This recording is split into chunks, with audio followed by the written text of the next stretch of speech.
Asteroids. So we finished talking about the planets and Pluto and the trans-Neptunian objects.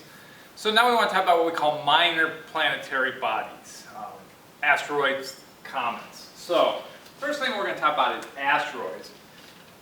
And to understand asteroids, you have to understand what the mindset was back in the late 1700s. There was something called Bode's Law, which is just a algebraic sequence. It goes like this. It goes 0, 3, 6, 12, 24, 48, 96.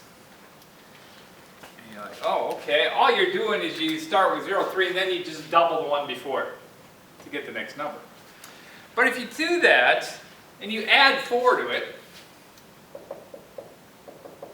add 4 to all of them, and then divide it by 10.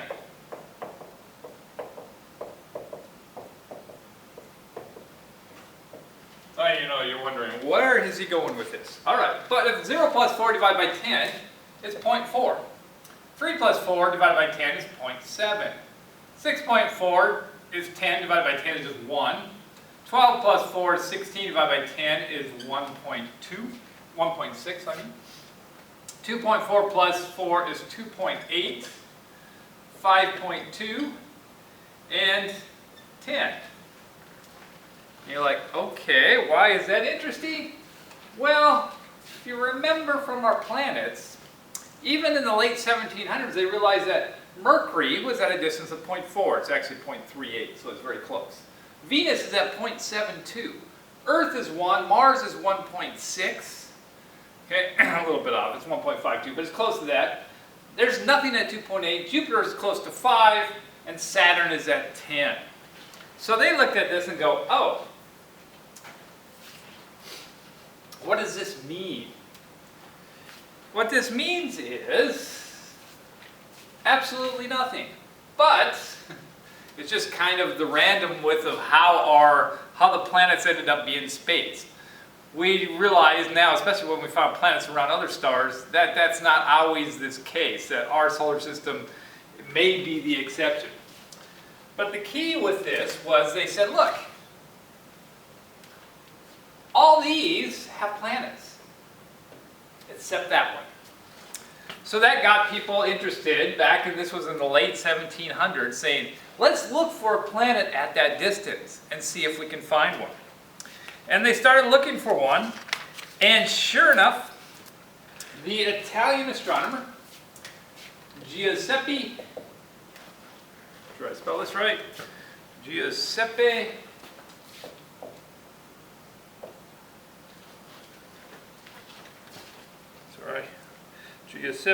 Piazzi. It's an A. In January 1st, 1801, isn't that cool? On the brand new 100-year period, 1801, discovered a satellite, an asteroid we now call Sirius. All right. When it was discovered, they realized it was at a distance of 2.77 AU. Hey, it matched this magical number they were looking for. And it goes around the sun in about 4.6 years. You know, halfway between Mars is 2 years, slightly under 2 years, and Jupiter's 12 years. It's the next progression. However, when they started to determine how big it was, they found out that its diameter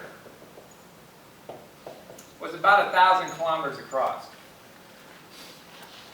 Which, remember, that is smaller than our moon. In fact, that's about 1/4 the size of our moon, which is about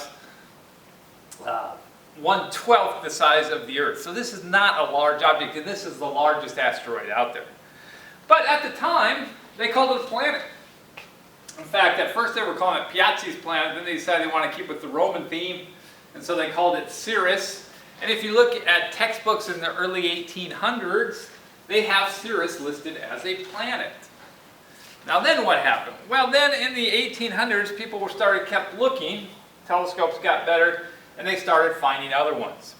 They next found Pallas and Vesta, and before long, before we got into the late 1800s, they already knew of 20 or 30, and after that it just kept going up. And they realized, you know what, there's a whole category in here that we're going to have to reclassify. So here is the orbit. So this is the orbit of Earth right here, and then we have Mars, and then Jupiter's out here. So they found a whole bunch of objects in here, and so they said, well, we're not going to call all those planets because they're very much smaller than any planets, and there's thousands of them. In fact, now we know there's millions of them. And so they created a new category, and they called them the asteroids. And this became known as the asteroid belt. Okay? So the asteroid belt is the region between Mars and Jupiter, made up of about 1 million of these rocks. Now I have to stop and make sure you don't get this misconception. If you ever saw Star Wars and they're flying through their asteroid belt and they're dodging asteroids, that is not the way our asteroid belt is. Even though there's 1 million asteroids out here, you could fly through it 1,000 times and never even see one. Gotta remember, space is really, really big, and these are tiny chunks of rock. This is asteroid Jasper I'm showing you here. It's only a few miles across, about like 10 miles across. And so the chances of seeing them are actually very small. Now we've taken pictures of them. When they sent satellites onto Jupiter and Saturn, they took pictures, but that's because they deliberately said, hey, let's fly through the asteroid belt. Let's go see if we can take a picture on the way so we can get the bonus of having pictures of asteroids and a picture of Jupiter. They didn't have to dodge anything or get out of the way. That is completely unrealistic. The asteroid belt they talk about in Star Wars is probably closer to maybe like rings of Saturn. The rings of Saturn would be that way. If you tried to fly through the rings with all the chunks, it would be like that. You'd be dodging them like crazy. But the asteroid belt is not like that at all. Okay. So what do we know about the asteroid belt? Well, 90% of the asteroids are all in that asteroid belt. 90% of them, okay? And we know that there is one with a diameter of 1,000 kilometers. There's about 30 that have diameters between 200 to 300 kilometers. And then there is several hundred in the 1 to 200 range. I think I have down here roughly 200. And then below 100, you start to get into thousands. And then when you get into small ones that are about the size of 1 kilometer across, there's millions of them. So what we see is there's not very many big ones. Most of them are very, very tiny, on a 1 to 10 kilometer size. All right, well, keep that in mind. Remember, it was a 10 kilometer across asteroid that wiped out the dinosaurs. So even though these seem small compared to planet size, there's 1 million of them out there, and all it takes is one of them and it would wipe out life on Earth if it hit us. All right, but if you look at this, one of the things they thought about was the asteroid belt an actual planet? Maybe it was a planet and it got ripped apart in a collision or Jupiter's influence. We don't think that's the case. Because, first of all, if you take all the asteroids here, you add them all up, you're still not going to get an object even as big as the moon. If you put them all together, you just cram them all together in one place, it still wouldn't be that big. Yeah? So it probably wasn't a significant planet, and we think what probably happened is these are leftover chunks of rock. Remember when the solar system was forming and all the rocks were spinning in this disk, and the ones coalesced into planets in certain areas. The problem with that region between Mars and Jupiter is Jupiter got really big really fast. And Jupiter's influence created gaps in the asteroid belt, just like we see gaps in the rings of Saturn. That gravitational resonance. And so essentially it spread pieces apart. And so we think the asteroids are actually just rocks that never really came together. Because of Jupiter, they never could coalesce into one large object and make a planet. Now Mars is far enough away, it didn't have that challenge. So it was just the region close to Jupiter where the influence of Jupiter probably kept that from occurring. Alright, so that is what we have for asteroids. Now we classify these asteroids into 3 types here. There's actually many subtypes, but for this class all we care about is 3 types. We have M-type,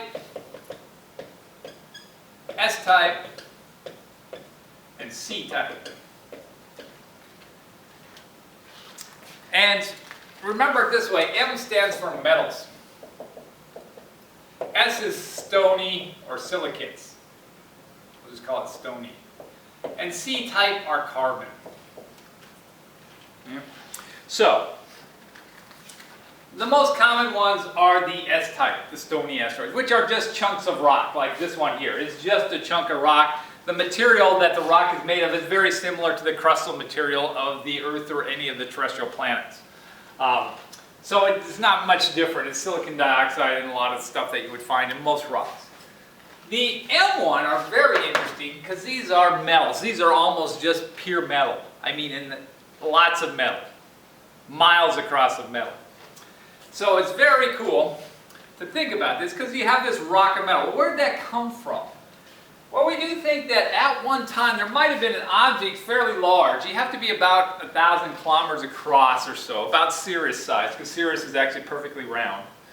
If you get smaller than that, then you don't actually ever become molten, and so you don't pull yourself into a spherical shape, and you're just random chunks of rock.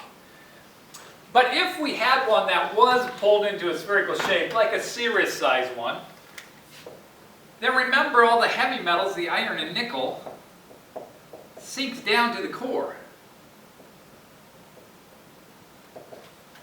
And that includes other metals too, like gold and silver and uranium and all the metals. The metals tend to